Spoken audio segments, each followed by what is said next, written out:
to Gabriel Coimbatore, myself Ramya Sandra. இன்னைக்கு வந்துட்டு TNPSC AE previous EM questions பார்க்க போறோம். சந்தியா சொல்லுவாங்க. ஓகே, ஃபர்ஸ்ட் क्वेश्चन என்ன சொல்லிருக்காங்கன்னா டிஸ்டன்ஸ் சொல்லிருக்காங்க. Displacement x t square t square into t minus 4 சொல்லிருக்காங்க. என்ன கேட்டிருக்காங்கன்னா அக்ஸலரேஷன் என்ன அப்படின்னு கேட்டிருக்காங்க. சோ நமக்கு அக்ஸலரேஷன் தெரியும். ஃபர்ஸ்ட் வித் ரெஸ்பெக்ட் டு வெலாசிட்டிங்கும் போது x by t போடுவோம். அக்ஸலரேஷனுங்கும் போது v by t போடுவோம். சோ அப்ப வந்து ஃபர்ஸ்ட் vங்கும் போது dx by dt கண்டுபிடிக்கணும். அப்போ ஒரு தடவை டிஃபரன்ஷியேட் பண்ணா ஃபர்ஸ்ட் உள்ள மல்டிப்ளை பண்ணா நமக்கு வந்து t cube minus 4t square வரும். அப்போ ஒரு தடவை டிஃபரன்ஷியேட் பண்ணா 3t square minus 18 வரும். சோ அக்ஸலரேஷன் போட்டு பண்ணும்போது d square x into dt square ரெண்டு தடவை பண்ணும்போது 6t minus 8. அப்ப ஆன்சர் என்ன கிடைக்கும்னா நமக்கு acceleration is equal to 60 minus 18 கிடைக்கும். ஓகே, இங்க வந்து ஜஸ்ட் அக்ஸலரேஷன் தான் கேட்டிருக்காங்க. x ஓட வேல்யூ கொடுத்துட்டாங்க, t square into t minus 4 னு கொடுத்துட்டாங்க. சோ அத வந்துட்டு நம்ம velocity வந்துட்டு x by t னு எடுக்கிறோம். சோ ஒரு டைம் டிஃபரன்ஷியேட் பண்ணா நமக்கு velocity கிடைக்கும். அதே டபுள் டைம் டிஃபரன்ஷியேட் பண்ணா நமக்கு acceleration கிடைக்கும். சோ டிஃபரன்ஷியேஷன் யூஸ் பண்ணி acceleration is equals to 60 minus 8 அப்படினு சொல்லிருக்கோம். Next வந்து ladder resting on a smooth ground floor and a rough vertical wall, force of friction acts on. So ladder சொல்லியிருக்காங்க, ஒரு rough vertical வால் இருக்குது அப்படின்னு சொல்லியிருக்காங்க. So இது வந்து ரஃப் வால் அப்படின்னு சொல்லியிருக்காங்க. இன்னொன்று என்ன சொல்லியிருக்காங்கன்னா ஸ்மூத் கிரவுண்ட் ஃப்ளோர் வந்து ஸ்மூத்தாக இருக்குது அப்படின்னு சொல்லியிருக்காங்க. ஸ்மூத்தாக இருக்குன்னா இப்போ இங்கே ஃப்ரிக்ஷன் கிடையாதுன்னு அர்த்தம். So friction is equal to C. So smooth ஃப்ளோரில் ஃப்ரிக்ஷன் கிடையாது. ஸோ லேடர் வந்து இதுக்கு மேலே ரெஸ்டிங் ஆகுது அப்படின்னு சொல்லியிருக்காங்க. ஸோ ஃப்ரிக்ஷன் எங்கே ஆக்ட் ஆகும் அப்படின்னு கேட்குறாங்க. ஸோ ஸ்மூத் ஃப்ளோர் இங்கே ஃப்ரிக்ஷன் வந்து ஜீரோன்னு அவங்களே சொல்லிட்டாங்க. Smooth ground floor. அப்போ ஃப்ரிக்ஷன் வந்து எங்கே ஆக்ட் ஆகும்னா ரஃப் வெர்டிக்கல் வால்ல தான் ஆக்ட் ஆகும் அப்படின்னு சொல்றாங்க. அப்போ வந்து ஃப்ரிக்ஷன் ஃபோர்ஸ் எங்க ஆக்ட் ஆகும்னா upward at is upper end.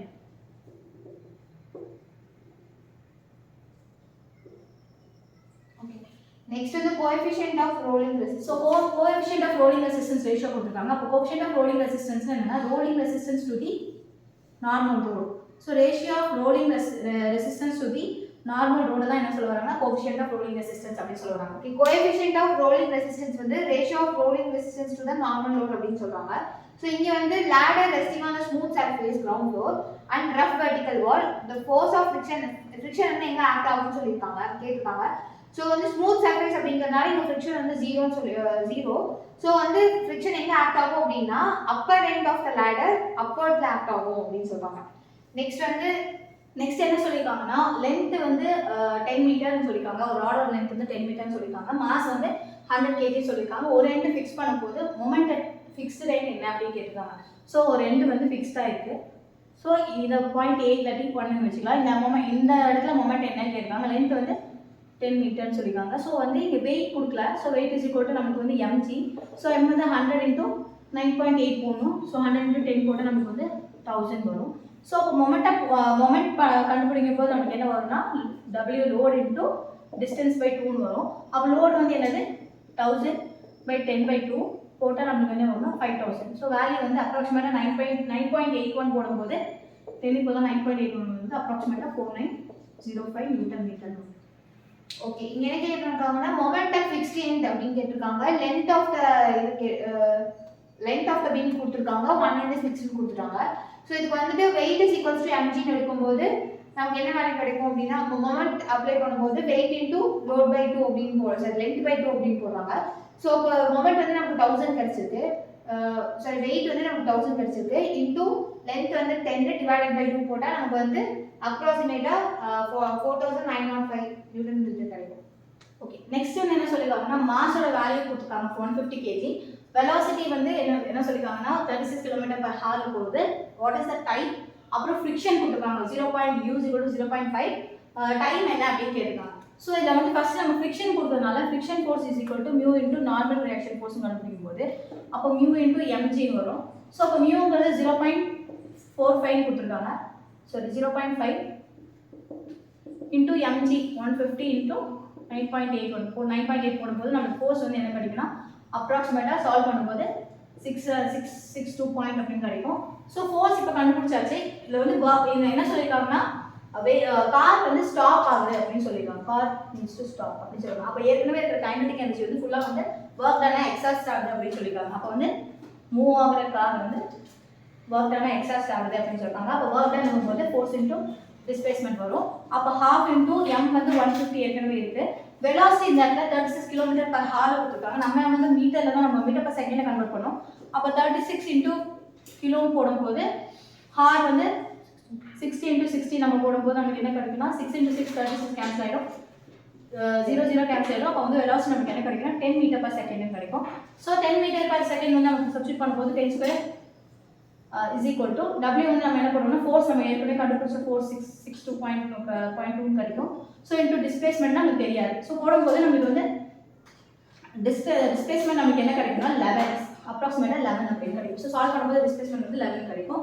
ஆனால் நம்மளுக்கு வந்து டைம் தான் வேணும். ஸோ வந்து equation of law of motion இது வரும். So v square is equal to u square minus 2as போடுவோம். ஸோ இந்த இடத்துல நம்ம வந்து கார் வந்து எங்கே ஸ்டாப் ஆகுது அப்போ வந்து ஃபைனல் வெலாசிட்டி என்னவா இருக்கும்னா 0 இருக்கும். அப்போ ஈக்குவேஷன் எப்படி கிடைக்குன்னா u square is equal to 2as கிடைக்கும். u நமக்கு தெரியும் 10 square is equal to 2 into acceleration நமக்கு தெரியாது. ஆனால் டிஸ்டன்ஸ் இப்போ தான் கண்டுபிடிச்சோம் dன்னு சொல்லி d இல்லாட்டி டிஸ்பிளேஸ்மெண்ட் sன்னு கூட சொல்லலாம். அப்போ sக்கு வந்து 11 நம்ம சப்ஸ்டிட் பண்ணால் ஆக்சலரேஷன் வந்து எப்படி கிடைக்குன்னா அப்ராக்சிமேட்டாக சால்வ் பண்ணும்போது 4.4 வந்து கிடைக்கும் அப்படின்னு சொல்லுவாங்க. ஸோ ஆனால் கேட்கறது வந்து டைம் கேட்கும்போது நமக்கு டைம் சால்வ் பண்ணுற ஈக்குவேஷன் வந்து இது ஒன்று தான். v is equal to u minus 18 போடும்போது அப்போ வந்து ஃபைனல் வெலாசிட்டி 0 போது நமக்கு initial velocity equal to ut கிடைக்கும். ஆக்சலரேஷன் இப்போ நமக்கு தெரியும். ஸோ ஆக்சலரேஷன் போது 2.2, வெலாசிட்டி நமக்கு ஏற்கனவே தெரியும் 10.